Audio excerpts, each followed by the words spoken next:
I saw the plane quite clearly. It was a Messerschmitt 110, so close that I could see the swastika on the tail. And then the next, I heard a tapping like someone tapping a typewriter. And then I came to. I don't know whether I lost consciousness, but I was slumped against the side of the plane. And looking down the pipes, oil pipes, pressure pipes that go to the turret, oil was coming out of them. And I spoke in the microphone trying to contact the pilot to see if they were all right. And there was no answer. I unhooked my parachute so that I could move more easily down. I climbed over the main beam, and the navigator was lying with his head on the desk, turned sideways. When I got to the pilot, he was slumped and held by his safety harness. The port engine was burning furiously. I realized then that I hadn't got my parachute, and strangely enough, I felt so calm. It was like an icy calmness. I knew what I had to do. It was not a question of fear.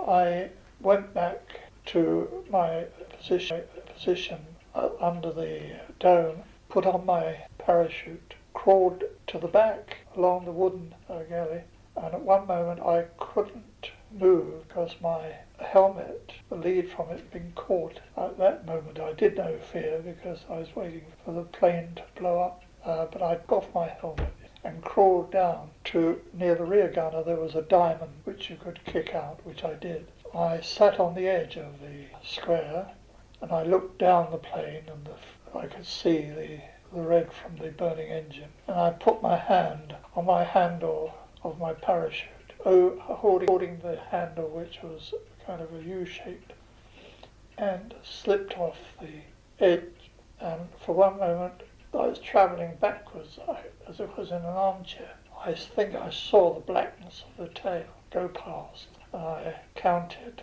up to 3 and pulled it, and there was a jolt. And then I thought the moon was going from one side to the other, but of course it was me. I was tightly compressed. I felt my chest was, I found it difficult to breathe. And I thought, well, if I'm dying, I wish it would happen quickly. And I was still swinging. It was pitch blackness. I could see nothing down. I could hear dogs barking. And then I landed, my knees went up into my stomach, and that was very painful. And I was lying in a field with my parachute stretched out on the ground behind.